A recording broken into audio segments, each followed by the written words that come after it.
right, great to be on with you guys. We have Ryan French, Mark and Sarah Baldwin, and we're talking about episode 1, season 1, The Grind.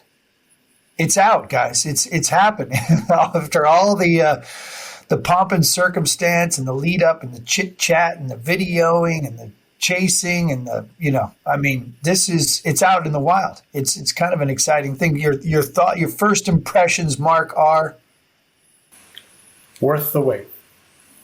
Worth the wait. Sarah? Yeah, it's exciting. Really exciting to see it like on the screen. Ryan? Yeah, I mean, beyond excited. I was there for a lot of it, and to see it come to like a finished product is pretty wild. Like you just, for the behind the scenes, it's like there's so much shooting, so much to like get it down and capture what these guys go through mainly. I'm just like a piece of the tiny puzzle, but like what Sarah and Mark go through on a day-to-day basis to chase this thing, it's super cool. It's awesome. So take me back, this relationship, you kind of touched upon it in episode 1, but meeting Mark Baldwin and getting in on this narrative, this story of his journey and his commitment to this craft. When did it all begin? Yeah, so Corn Ferry event in Chicago. Ryan, like, are you my wife? Oh shit! Sorry, didn't you ask me? Is that for Ryan? Or for well, I did say Ryan. Yeah. No, I was wondering how Ryan got involved. Honestly, I'll just like leave. Honestly, sometimes it feels like Sarah and Ryan are just interchangeable. We are. You spend more time with Ryan sometimes. Right? Yeah, in the last 2 years, Mark and I have spent more time together than Sarah and Mark. Sarah's been secretly plotting to off Ryan. Yeah. We just went to Vegas on a trip, and it really had nothing to do with our wives. We just wanted to. Which gets us back to the MGM, which is going to happen in episode 2, by the way, which it all comes full circle. Yeah. Okay. So, Corn Ferry event. Mark and I had stayed in touch via Twitter, and then he needed a caddy. I helped him get a sponsor for his bag. A funny story is like they agreed to pay for his hotel, but they didn't know that players came in on Monday. So we sent him the bill, and they're like, "What? It's $700." I'm like, "Yeah, I mean it's $100 a night." He came in on Monday. He's like, "I had no idea they came in on a Monday." So that was a funny part of the side story. And another part of that side story is they sent a sticker, and we stuck it on the bag, and it was like raining the whole. It's just classic mini tour life. And then Mark and Sarah are just awesome people, and we've become great friends. Although the show obviously is like we knew we were taping a show, like Mark and I are just good friends. He's an amazing. Sarah and Mark are a huge part of my wife and I's friendship. They're great friends, and I'm super lucky. So it evolved from caddying and a Twitter account to some of they're our closest friends now. They're just great people, and so it's been super easy to like root for someone and see what they go through and understand their like sacrifice, both of theirs off the golf course and on the golf course. But it's super easy to root for a person. This is the last nice stuff I'm saying about Mark, but this is it's just super easy to root for someone that's a great person and a good friend. So it's been an unreal trip. Although it's taped, I just can't believe that I've had some of the experience with Mark. So caddying at Pebble and those kind of things is just wild. But can't thank them enough for letting them take us behind the scenes of what pro golf is like. That's so funny too that you remembered that we took their logo, the sponsor of the week's logo. We just found the PNG image, sent it to like Walgreens, printed it out, cut it out, taped it to the belly of the bag, and then it just pisses rain all week long. Yeah. And like we're constantly and we know trying to put the thing back on. I'm actually playing well, so We're like, yeah, but what if, like, we could just take it off. But like, what if there are some cameras and they're just like, where's the logo, guys? This is, I mean, in a nutshell, that right there summarizes the mini tour life. It is. You gotta do what you gotta do. That would be the opening. I'm just mad we didn't have that whole scenario as the opening of the grind, because it was like legit. I mean, the part that like they didn't know that a player got in it Monday, and just everything was just perfect. Looking back on it, Mark, this relationship that you have with Ryan and kind of bringing your life is your story, then bringing your story to life, for more people to sort of peer in on and share. What's that been like for you? Yeah, it's interesting when, you're trying to like pretend that there's nobody that's constantly following you around, and like the adjustment of there being a camera around for this was something I didn't expect to be kind of so present. It's kind of like there's just like this breakdown of the fourth wall, and like one morning before a Monday qualifier, I meditate before I go play, and I'm meditating in this quiet room at like 5:30 a.m. and trying to, just get in a very relaxed state and prepared for the day. But there's this breathing that's not my own, and there's like this cycling through different, apertures and proximities to me, and it's the cameraman who's like right up in my grill, and I'm trying. It's like, okay, here's just another challenge that I'm just trying to ignore. So it's like that's kind of a funny anecdote. We're just there was a bit of an adjustment period, and certainly I think to just like let it all hang out and try to be as normal and natural, to let people in and see kind of what an authentic day in our lives, week in our lives actually looks like. I think there was maybe some kind of push and pull there, and certainly trying to just let your guard down is something you don't normally have to think about. But I think it got easier, and I think that people will get a pretty honest look at what we go through and what our hopes and dreams are. Sarah, your thoughts on all of that? I mean, I know you're shy. This is not comfortable for you to be, probably sharing your life in this way. This is not what you signed up for, right? Like you are not chasing your card on the PGA Tour. You are, right. And yet you love your husband and your family. So what's your sense of all of this? Like him being on the road, it's exciting. It is.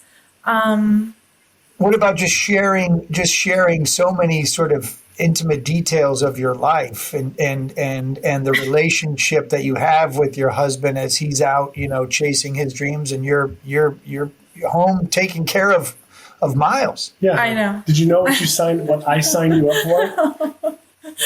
I mean, yeah, I'm a pretty private person, so even now it's still a little like I get nervous. But he traveled since we met, basically. So I knew that part of what I was signing up for. Definitely not this. So I'm still like getting used to it. But yeah, being home with Miles it's hard sometimes. I have good days and I have bad days when Mark is on the road. So I think too, one challenge that, Sarah absolutely would much prefer to be talking about, not about someone else, but to be learning about someone else, to be asking about someone else rather than having to talk about herself. And so that's been a bit of a challenge, is to open up and share and to kind of reveal some of the internal thoughts and dialogues that she has. He said it perfectly. Yeah. Like I have trouble sharing, like I'm okay sharing the good. It's harder for me to share the bad. Yeah, and I think that's the other thing for too. Everyone, I think it's hard. It's pretty easy to maybe just go, shut down and speak in cliches, and that's something that like has been a kind of a struggle, is just to try to push back against that for both of us. Just in like a protectionist kind of way. It's like, well, our son's going to see this. This is going to exist somewhere, and our son's going to see this. So those are just considerations. Ryan, bringing these, you've spent a good chunk of the last couple of years really focused in on this level of players, and being able to have the opportunity to bring these stories to life beyond, a series of tweets or images, and being able to kind of really embed yourself with people like Mark and Sarah and really share these stories in a much more immersive way. Is this kind of all what you could have ever asked? Or is this kind of feels like, oh my God, I can't, this is you're far beyond a tweet. This is like an actual episode of someone's life. It's so cool to be able to share. Like episode 2 is awesome, but episode 1 is life for a lot of these families, and I've always wanted to share that. Right? Is like, hey, there's many great stories at Monday qualifiers. There's always, the Michael Vilsacki's, Mark at the Barracuda the previous year. Like, there's great stories at every Monday, but there's also 100 guys who go home to their wives and have lost another $1,500 and didn't get through and have to make that phone call. I talk often about the phone call that Mark had to make in the restaurant after he bogeyed like 3 of the last 4 to Corn Ferry event to miss a cut, and I was on the bag. Like, no one sees that, and now they can, right? Like, these Mondays are hard, and Miles had some serious health issues, and Mark's 3,000 miles away, and you see, like, Sarah's upset, and Mark's upset that he's not there, and Sarah's riding this, like, yes, I want him to chase his dream, but I also want someone, and Mark's doing it. So it's like, this is reality. This is pro golf. Like, listen, the top players, I'm not saying they don't have pressure or things like that, but this is pro golf for 95% of golfers, and 98% of golfers at a Monday qualifier go home and say, yeah, I missed again. Yeah, a couple putts here and a couple putts there, and you can only have those conversations, so many times. So this first episode is great. There's some better stuff, not better stuff, but more uplifting stuff. But this is reality. This is what we want to share. Like, this is pro golf. This is the life that Sarah and Mark have lived for 16 years, the ups and downs. And Mark says it best all the time. For every one up, there's 20 downs. I couldn't believe when we first started this, and it was like we had a crew. You were going to meet Mark. There was a slew of Mondays. And I remember like, oh my God, Mark's son has been found in a pool of blood. And I was like, wait, what? Wait, what? What's happening here? Like, full stop. Like, what is everything? Like, I didn't even know how to process that information in a way that, not knowing you guys very well right out of the gate. It was just like, this is horrific. And it was like, well, then trying to assess that information, but that was your guys' reality. Like, I remember thinking back to, and even now watching the episode and going like, and being a fairly new dad myself, like, I'm just not sure that I don't even know how I could even, to be 3,000 miles away from home. Like, Mark, how did you not just like race to the air? Like, for me, I would have just been like, I'm out of here. Like, I gotta go. I don't know how you handle that stuff, let alone what Sarah's going through. Yeah, I think I'm probably just, not a very good parent. That's probably no, very selfish. Let me interject. Let me interject quickly. Is that this is pro golf. Like there is a financial aspect to it. Now, obviously, if they knew something was wrong with Miles, the financial aspect is not a question, right? We're going to figure out a way to get Mark home. But it was like, oh, I'm not sure. And the doctor was like, well, I'm not sure. Like a flight home was going to be $1,700, right? And Mark's like, geez, I already spent $1,500 to get here, right? Like I spent $1,500. So that's the reality of pro golf is like, even with something like, well, let's wait and see and then go from there. So sorry, Mark. No, that's well said, Ryan. And also, I'm just very fortunate to have such an incredible partner in all this. And I know she can handle it to an extent. And honestly, when I get that call, the best thing I can do is be present and try to be a sounding board, and because I'm so far away and I'm not right there, like if I was here, if I was standing over Miles in his crib and he was, sick and there was blood, I mean, you have that emotional reaction, but because I'm like really far away, there's a certain detachment that I think was actually maybe helpful, because I could kind of be maybe a little more thoughtful in the moment. And I think that was kind of where maybe I was most valuable. If I had like ran to the airport and, just reacted emotionally, gotten on a plane and not been able to be reached, I think I may have been less valuable in that moment than just, waiting to see what actually happened. And, fortunately it played out.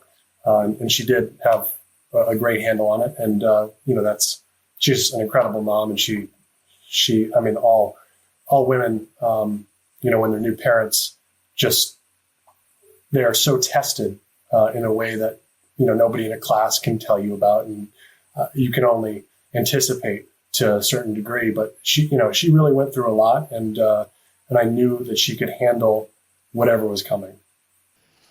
Are you built for this, Sarah, in terms of being able to, you knew who you were marrying, you knew this was part of the life and lifestyle, or do you even have those kind of considerations, and this is just kind of instinct and everything kicks in and you're doing what you need to do? Yeah, I think it's kind of like survival. You just go with the flow. And if I could handle that day by myself, I feel like I can handle anything. So the baby's up right now. I hear him crying. Yeah. Miles actually sleeping on the other side of this wall. So he wanted to make an appearance in the pod. I'll give him something. Hold on. Yeah. Just give it a minute. But I mean, that to me is like, it's not really surprising for someone who's been around the game, my life and your lives, to think that you got a son who's back at home 3,000 miles away dealing with some question marks. Not really surprising that you then struggle on the golf course. Like, to be able to compartmentalize that kind of distraction is so far beyond so many other kind of levels of distraction. This is like the health of your child plus the mental health of your wife. Like, oh, and you're going to also go out and shoot 64 in a pressure packed situation. I mean, it's a numbers game. It just doesn't add up. Yeah, that's certainly true. And obviously, I didn't play my best, and so I think we're all called to a certain level to compartmentalize everything.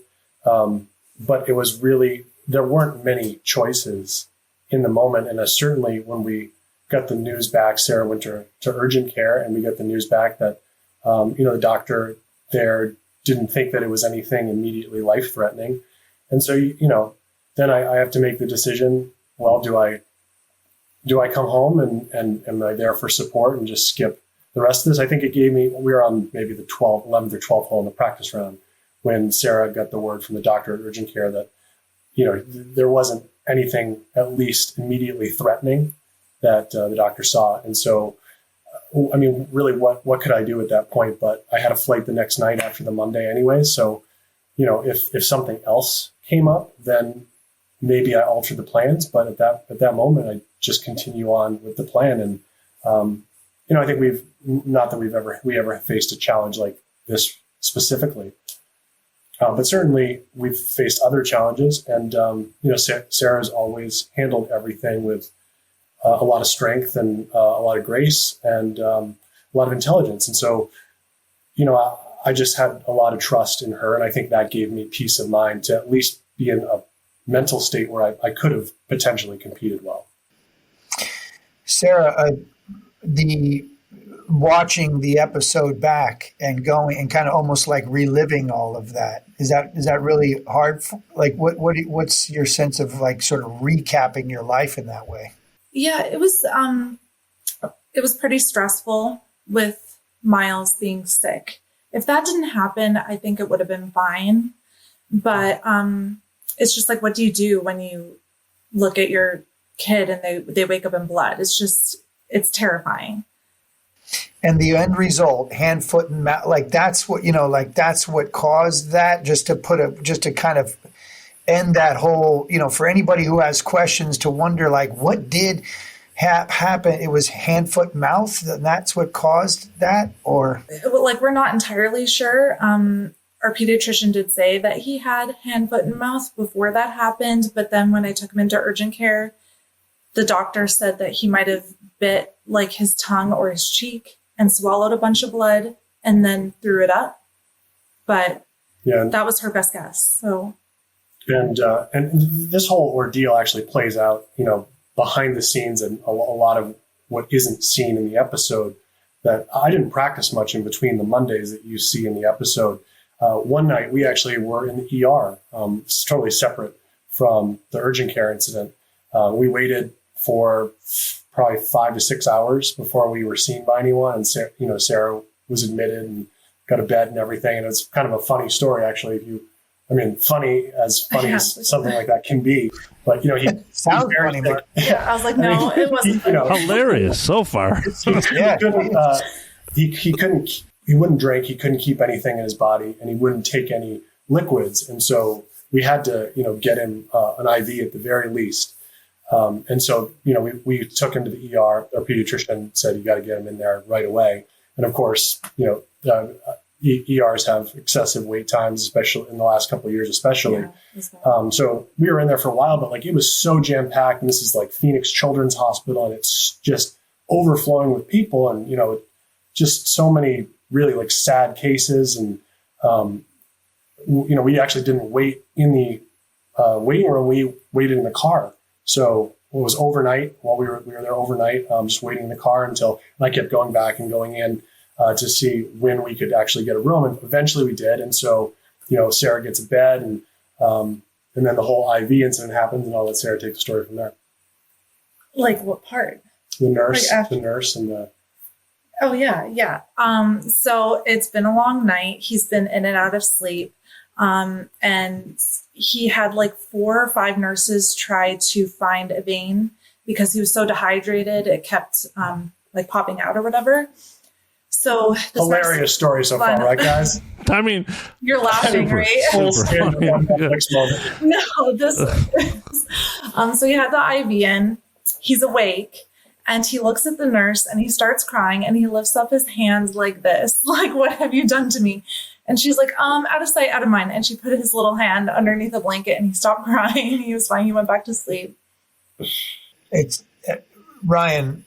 I mean, this is, again, we're busy telling these stories. They're busy living this story. This is their life, right? It's insane.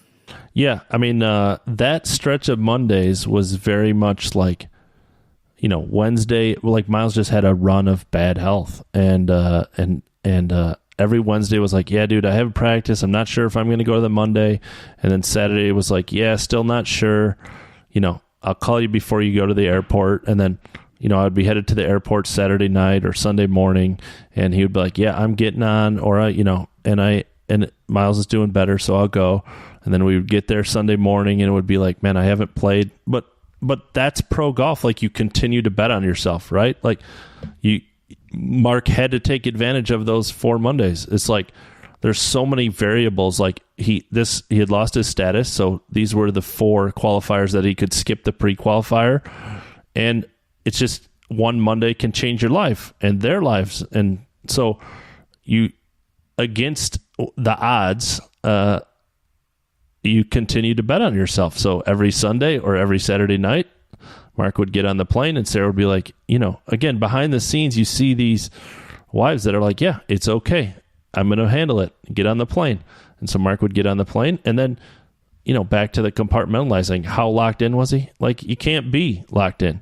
And then, the RSM Monday is a great example. Like, things haven't gone well, and Mark's 3 over through 5 holes. And like, this is hell in pro golf. Like, this is hell. Mark said on the 5th tee, he's like, well, Ryan, I think if we birdie 10 of the next 13, we should get in a playoff.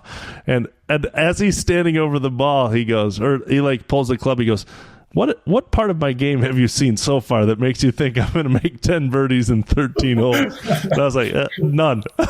0. And so like it's funny, you're laughing, but inside you're dying. Like, you're just like, this is, we've flown across that was the RSM, which is across the country. And, it's like, my kid's at home sick. My wife is struggling, and I'm 3 over through 5. I just want to crawl in a hole, And during that RSM Monday, we played with Mark Hubbard, and I am hitting it all over the place. And Mark is striping it, knocking down flags, and he just cannot get the ball to go in the hole. And I think that he and his wife had just found out that they were pregnant with their first. And so we were talking about, the dynamics of being a professional golfer. And Joey Garber just had a baby. Oh, yeah, and Joey Garber just had a baby. That's right. So it was a lot of, new dad talk. And Mark's like, oh, everyone says, well, once you become a new dad, your game's going to change for the better. Everything's put in perspective, right? You hear that all the time. Oh, well, golf isn't as important anymore because now I realize that, there's something that's a lot more important than me being selfish and trying to achieve my own dream. And I was just, he's like, so, that's what everybody tells me. And I was like, yeah, that's bullshit. Yes, of course, the perspective of there's something way more important is certainly true. But like, it helping your game, you're seeing how I'm hitting it, Mark. I certainly haven't seen that, okay? It's just a lot more stress. It's just more money I have to make. Yeah, it's just more I got to get in this Monday. It's harder to make birdies, Mark. But it's all the perspective for the top players that have $20 million in the bank. The players that have maxed out their credit card to be at the RSM and have a baby, it's the reverse. It's like, I really need to make this 6-footer. Like, really. That stretch, Sarah, and the health complications of your child, and Mark gone and not playing great, and that led to the Big Money Classic, which again there was like this up to second place, then COVID. Like, oh my, like this is this run of sort of sad stuff, bad news, bad golf, bad results. That has to be at some point. Do you are you over it, sir? Like, are you prepared to sort of like say, all right, that's it. Yes. Wrap it up. Yeah, no. It is really hard when that happens, but I keep thinking like your break's got to be coming. Like, if we've gone through this, like, it's got to be the next one, right? So I think that was the hardest part for sure. Just you never give up. You never give up hope. No. So yeah, it was definitely hard, but I'm kind of the kind of person who's like, okay, like, let's move on from that and look towards the next thing.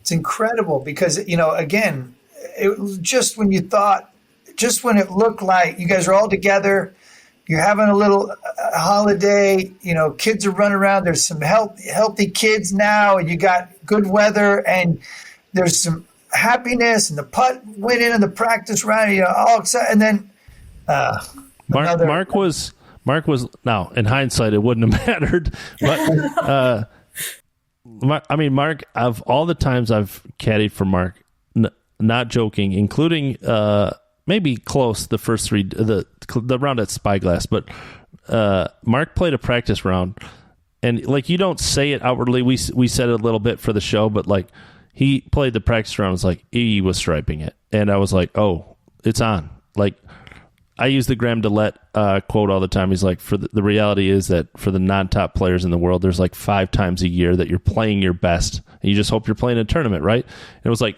clearly obvious Mark was like really on his game. Like never left the flag the whole day. The first day, never left the flag the whole day. The only one of 2 bogey-free rounds is in second place. Like things are going very well. Like we're going to win $100,000. And wakes up in the morning, he's like, I don't feel good. And he's dizzy, and we're hitting balls out of bounds off of houses because he can't see the ball, and shit gone real sideways. Sarah came out with medicine in the middle of the round. It was an absolute disaster. And that's it. I mean, that's it. Like, that's pro golf. Like, a top of the world to the bottom of the barrel in one overnight. And not only that, Mark, but then you got to hang out by yourself for 2 weeks. You know, like, I mean, it's like, it's not only a punch in the gut, but it's also like now just sit by yourself for 2 weeks. Yeah. Well, that's typically what I prefer that's the state that I prefer to be in, you know, solitude and isolation. It's kind of my happy place. Mark's like vacation. That was probably the high point of that whole month and a half stretch. But no, I mean, it was obvious, you know, it was so disappointing just because I know when those moments come where my play is just unconscious and I can do what I see in my head without a whole lot of effort. And that was the point I had reached. And like Sarah says, you know, when you asked that previous question, she was like, look, you go through, you know, a bad stretch, but if you dwell on it and you beat yourself up, it's more likely to bleed into whatever, you know, your next pattern, your next cycle that would naturally come, right? So like if the next cycle, all this work that you put in, you're not doing well, you're not playing well, factors outside of golf are caught, you know, making it worse. If you dwell on that and you don't just focus on what's next and let that work kind of naturally play into the next cycle to help you improve, you can actually kind of delay that good play. And so finally that good play had appeared from, you know, some of the work I'd done previously and just kind of weathering the storm of those previous 6 weeks. And then, yeah, it was a big hit to know that I could just kind of command the golf ball to do what I wanted. And then suddenly to have another obstacle thrown our way. Those 4 events, 3 Mondays and a Big Money Classic, you know, essentially you don't cash any check. There's no money coming in. The money going out has to be somewhere around at least $3,000 an event, right? In terms of flights, rental cars, lodging, entries, whatever, you know, roughly essentially $12,000 to $15,000 going out, 0 coming in for that stretch of time. Yeah, I mean, certainly that trip was expensive, especially having to quarantine for an extra week and a half after that. So there were you know, a couple of housing rentals. But a typical Monday, I think, in the first episode, we kind of saw the expenses. You know, could be anywhere between $1,000, $1,500. Maybe if it was done, you know, a really expensive place, maybe a little bit more. But those expenses add up quickly when there's nothing to show for them. You know, and so there's just a whole lot of expenses on one side of the balance sheet and not a whole lot on the other. And at some point, especially when you have a kiddo, you know, you kind of get to the point where you start thinking, how am I going to pay the bills? Mark used to do his credit card payments at those Mondays, you know, and it's just like, it's like, you know, oh, here we go. You know, it's not like we're paying them off and we're like scot free. It's like, hey, this is it. Like, you bet on yourself. Well, and something a lot of grinders, a lot of mini tour players and players going to Q school who don't have the backing do is, you know, they'll just take out a new credit card or they'll swap some balances around to, you know, put all their big expenses, their big debts on a low interest or a no interest for a year credit card, and they take out a new one. And so sometimes that's what you have to do. And it's pretty common among the ranks of the mini tours. This is just, you know, again, I'm so I guess intrigued by how this is all unfolding and all the different stories that we're chronicling. And your story, episode 1, is like a real quick, introduction into like how real this shit is. Like, this is no mess around, not only for the health of your son, what your wife has to go through on her own, what you're dealing with out on the road, and the expenses that you're accruing as you're going. It's like, you want to look into the grind. Episode 1 is going to get you right there, right fast. You're going to get right into the heat, right? And the good news is, there is some positive stuff that happens in episode 2 that we're also excited to share. And then that's kind of the other half of that. Like, when you guys are giggling after sort of making the cut at AT&T, which is going to happen in episode 2, that to me, that's what it's all about, right? It's this versus that, and it's the ups and the downs, and it's the, right? I mean, we're going to get in between the 2 episodes of your life, you get a real fun run of the lows and the ups. Yeah, I would imagine that viewers should, if episode 2 was like episode 1, it would probably become too taxing to watch.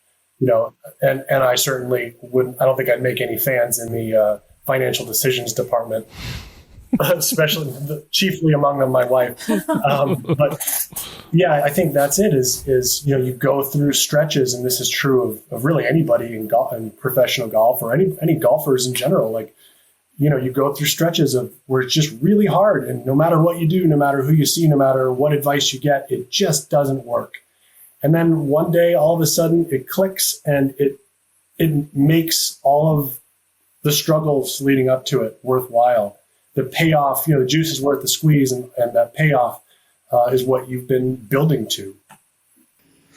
Ryan, you see a lot of these players up close, follow their careers, see the highs and lows, the good scores, bad scores. Like, does part of you want to, hit Mark in the head with a 2x4 and be like, come on, man, you got this. You got this. You can do this. Just get it done. Is it part of you feel like, come on? Sarah, our friendship, the 4 of us have a good friendship. It will end because I keep getting Mark to play another year, so it's going to be like one day Sarah's going to be like, this is it. It's over. But it's like it. I mean, Mark is so talented and has made 3 cuts in 3 PGA Tour events. But I love this show because, and I want to make a point about the RSM Monday, is so Mark goes through all of this. Oh, no, it wasn't the RSM, whatever, the Bermuda one where it all started. And the next day we played with a guy named John Vanderland, very nice guy, and him and his wife was on the bag? Are they married? Now wife, yeah. Okay, Hannah. Now wife. And it struck me very much that Mark never brought it up, like what he had gone through. And at the end, I go, hey, man, we didn't even talk. Or if he did, it was very much in passing, like, Miles had some health issues, but it's all right or whatever. And he said, I mean, everybody's going through stuff. And that's the truth, right? Like, John has had his own stuff. Like, this is the reality of pro golf. Like, everybody's going, I mean, it's life, obviously, but pro golf, too, is like, there's, the wife's on the bag. Sarah caddied, for those that don't know, for a long time for Mark. And like, there's the wife of always being there to support John, and Sarah's there supporting Mark. And that was something that always stuck with me, is that conversation is like, everybody's going through something out there. And so Mark saying, making excuses like, oh, Mark, Miles doesn't feel good. It doesn't matter. John doesn't, not that he doesn't care. He's going through his own stuff, and if you're out there, you got to battle through it some way. So this episode, these 2 episodes are great, the highs and lows, and the carrot that hangs out there, and the talent that is played on mini tour golf. Are you guys enjoying the experience of is it at the end of the day, has this been fun for you guys? This is a main question for Sarah. Exactly. The most fun. No, I don't know. Anytime you can go through something and arrive, and like this is just a classic story arc, right? Like you start in a place, you go through something, and you arrive at a different place. Where you arrive is not typically where you set out to arrive, but you have an experience, and that can't ever be taken away from you, and you're changed in some way. And I think where we've been all over the world, golf has been very hard on us at times, but it's also given us things that have taken it's going to sound, somewhat cheesy, but like taken our love all over the world. Our love has survived, the hostels in rural China, and like taken us to the jungles outside Chiang Mai to walk with elephants in the wild. And we were actually charged. We were almost trampled by wild elephants, and we wouldn't even be having this conversation, right? So this is just yet another experience that we have that hopefully our love doesn't survive, just have to survive. Although I'm sure at times maybe reliving some of that stuff in episode 1, it may feel that way. But, it's just it's a really interesting and fun experience, I think, that Miles will now, when he gets older, be able to look back on and know more about his parents. And hopefully, he'll learn more about us. In speaking, not for Ryan, but for everybody at Fire Pit, and then for just the people that are going to be watching this. But I just want to say thank you. Thank you for being willing to, share this experience, these experiences, these real life moments, for sharing them with people you don't even, know. I mean, it's, and I think it's your kind of willingness to share this and to be vulnerable and expose yourselves like this that allows us the opportunity, us, the golf fan or the storytellers, to learn about what's really happening, because most of this is fairly veiled behind, computer screens, scorecards, numbers that are going up or down, payouts that may mean, very little to someone who's, just taking a look, but may mean a lot to you. It's all of this. And we know this through Ryan's account is interesting if I think people are allowed to see it and watch it and live it with you guys. And so I just want to say, thank you for being willing to share and trusting, us, Ryan, the Fire Pit, to share that story. And it's just really powerful stuff. And especially when just that harsh reality of like what you guys are actually dealing with is just heavy. Yeah. Thank you, Matt and Ryan, for taking an interest in us. Had this show not have been presented, had the cameras not showed up to film me meditating, at times I think that was kind of the strength that led to some of the opportunities that came last year, because I continued to play and continue to look forward to playing. And so I thank you for that. And as a golf fan, I'm really excited to see other players' processes. And I think that's what I'm most excited about. Obviously, our story is one thing, but there's a whole plethora of other players who have different experiences and are going about it in unique ways themselves and overcome their own grinds or go through their own grinds. I think the timing of it all is perfect. Golf at this level is not covered extensively enough. And the Fire Pit Collective and Ryan are opening doors that we haven't been behind before. So thank you. Okay, I'm going to bring this full circle. This is how it started. I don't know if I've told this, but maybe you have. Mark missed Q School in 2021, Mark? The end of 2021? 2021, yeah. I didn't text him, and we talked maybe 2 days later. For those that don't know, just leave. If someone misses at Q School, just don't ask how they're doing or how it went. It's not going great, okay? So I just gave him a couple days to cool off, and he called me and he said, I mean, it's just terrible timing. It rained in the desert. I didn't have my rain gear. It's pouring rain. Played like crap. My head wasn't in it. Just like, it's miserable. It's as miserable as I can. So I said, hey, man, I talked to Chris Hoff. Shout out Chris Hoff, because he is at the core of all of this, the beginning of this show. And I said, hey, man, would you be willing to give Mark a thing if we do a show about him? And he's like, yeah. And Mark said, I gotta think about this, take it a couple times. And so, he called me back 2 weeks later. I'm in. We got Matt. Matt has been involved, and we got going. But 2 weeks prior to that, he was on the side of the road because it was raining so hard on the way to Q school, and he was like way out of it. He needed to shoot like 63 to get it. Like, that's misery. And then we've had some of the greatest experiences ever. Like, we played Pebble, made the cut, played with Steve Young, built friends forever. And the biggest thing is I'll go back to the conversation we had the first Barracuda up the 18th. And he, Mark said, no matter what, man, I can say that this was all worth it. I made a cut on the PGA Tour, and I was good enough to be out here. And so that's why these guys and girls on the other side are out here for that moment. I was going to leave, the listeners, viewers, consumers of this content, knowing that episode 1 is that look. Episode 2 goes on to be way more uplifting and positive, and there's some really cool moments and some very cool people involved.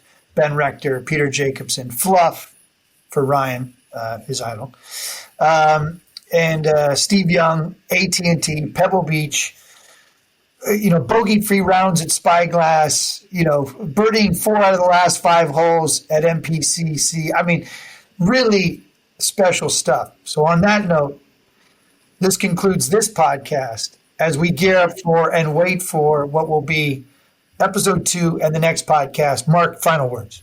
Final word. Thank you. It really does take a village.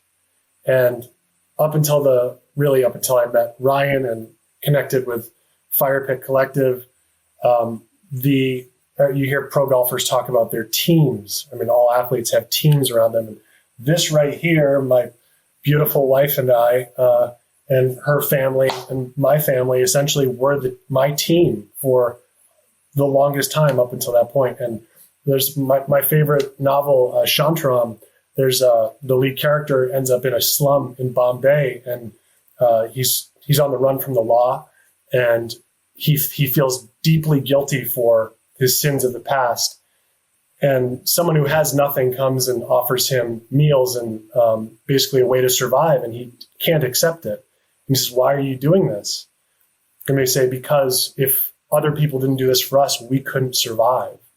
We'd have no way to live. And it really does take a community and a village and everybody pitching in. And her family has been so incredibly generous, and it's just really glazed over in episode 1. But, her family gave us a shelter, put a roof over our heads, gave us a place to live for my time on the Corn Ferry Tour. And without that, I wouldn't be able to continue to chase it. So along the way, there have been a lot of people, but I'm just so incredibly thankful and incredibly excited for the grind and the show. And thank you for everyone that's watching and cheering us all on. Great stuff. Ryan? Love you guys. Awesome. This is coolest thing to see it all come. We get wrapped up in all of this, getting podcasts ready and the show ready, and we've had 1 million meetings. Matt has had 12 million meetings about this show, and at the end of the day, I got to caddy on the PGA Tour for a great friend.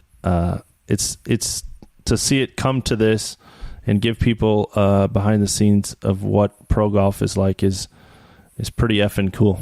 Pretty effing cool. It's been a wild ride.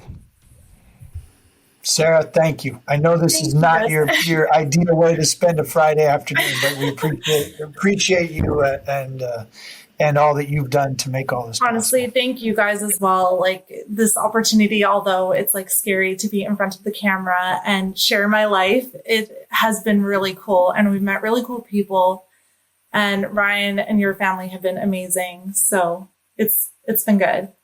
And the camera loves you. Thank you. Cameron loves you. And the grind continues. And the grind goes on.